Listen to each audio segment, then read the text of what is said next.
Mesdames, Messieurs, bonsoir et bienvenue. Ce soir à l'émission, nous avons la chance de rencontrer M. Daniel Breton, chroniqueur à Rouler électrique et ex-ministre de l'Environnement. M. Breton viendra aujourd'hui nous parler de la démocratisation des véhicules électriques et de la place grandissante qu'ils prennent dans notre société. Alors, sans plus attendre, nous allons passer à la première question, qui va comme suit. Avant toute chose, pouvez-vous nous faire une mise en contexte? Où en sommes-nous rendus au Québec en ce qui a trait à l'électrification des transports? Le Québec est rendu relativement avancé par rapport à la très grande majorité des pays du monde.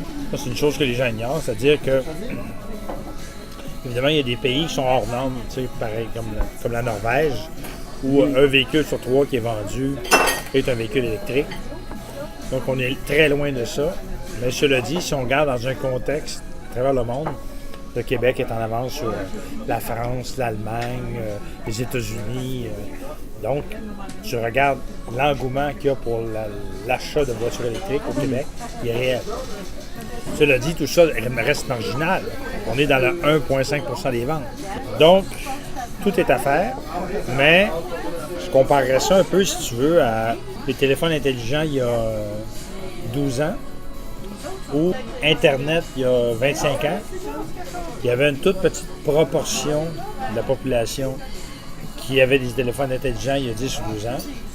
Et à un moment donné, l'augmentation est exponentielle, ce qui fait que maintenant, 90% des gens ont des téléphones intelligents. Donc, moi, je m'attends à ce que la courbe soit, elle aussi, exponentielle pour les voitures électriques. Mais une chose qui est très importante, c'est que faut pas mélanger l'achat de voitures électriques et l'électrification des transports. Quand j'étais au gouvernement et quand j'étais responsable de la stratégie d'électrification des transports, la stratégie qu'on avait mise sur pied, c'était pas une stratégie pour que les gens s'achètent des voitures électriques.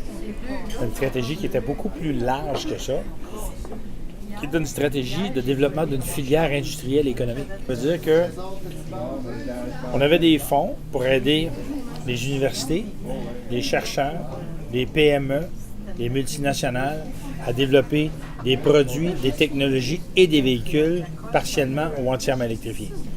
Tu développes un véhicule électrique au Québec, tu développes une filière, tu développes des connaissances, tu crées des emplois, tu crées une expertise, tu développes un créneau industriel.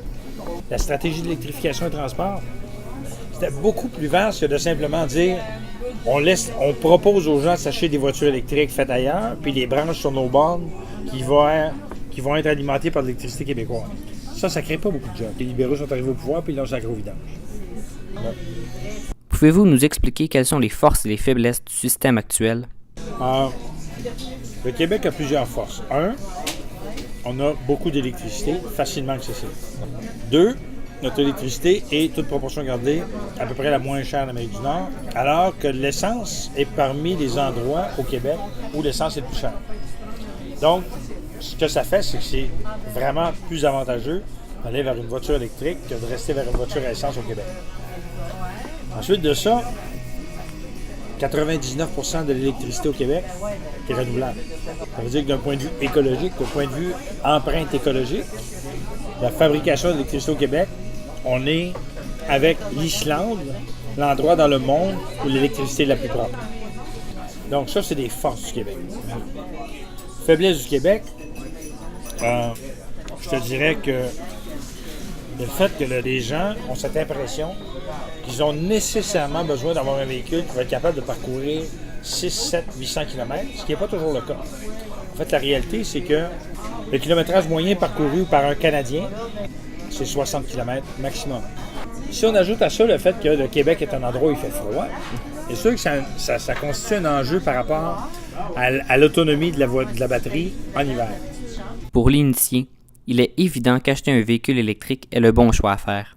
Toutefois, il est parfois difficile pour le grand public de faire le bon choix. Pouvez-vous nous dire où, à votre avis, se situe l'opinion populaire vis-à-vis des véhicules électriques? Il y a 15-16 ans, quand j'ai commencé à écrire là-dessus, puis je faisais des entrevues dans les médias, il y a des questions qu'on me posait à 15-16 ans, qu'on me pose encore aujourd'hui.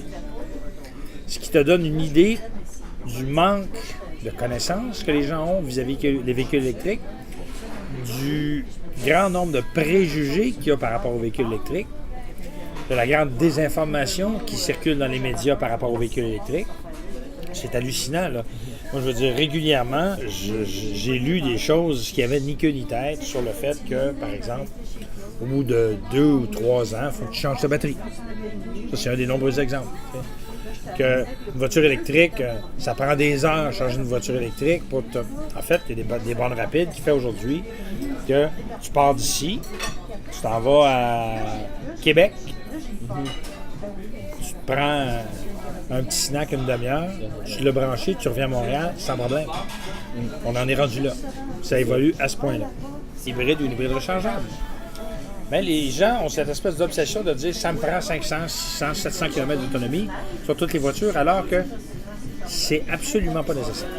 Ce que je te dirais, c'est que du moment où tu commences à prendre le temps d'informer les gens, de leur dire voici comment ça fonctionne, tu les embarques dans une voiture électrique, tu leur fais faire un tour, tu démystifies ça, tout à coup ça devient pas mal moins sorcier, et un coup que les gens ont goûté aux voitures électriques, ils ne viennent pas en arrière. Le public est-il bien au fait de toutes les avancées technologiques qui ont été réalisées dans ce domaine? Je vais te donner un exemple. Si demain matin tu vas chez un concessionnaire, tu achètes une Honda Civic. Tu vas chez un autre concessionnaire, tu achètes une Nissan Leaf. Les gens vont dire la Honda Civic va coûter beaucoup moins cher que la Nissan Leaf. C'est faux. Si tu prends le prix de l'énergie, le prix d'entretien, le prix des assurances, tu fais un calcul, au bout d'à peu près 3 ans et demi, ta voiture électrique va te coûter moins cher que ta voiture essence. Sauf que les gens, on ne les a pas habitués à penser comme ça.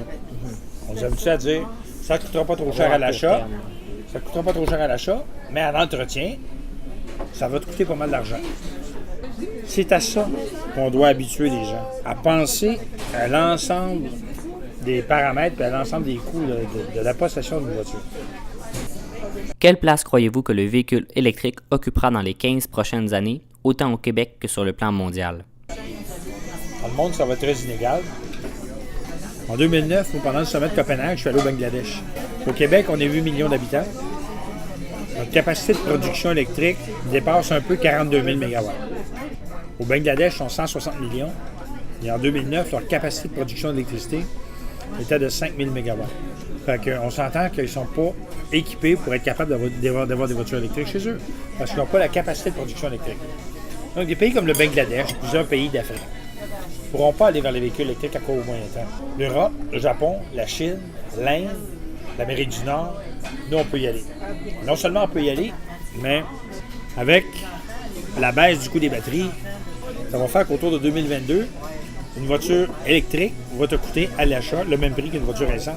Et voilà, c'est déjà tout pour nous. Ici Thomas Legault qui vous dit merci d'avoir été à l'écoute et bonne fin de soirée.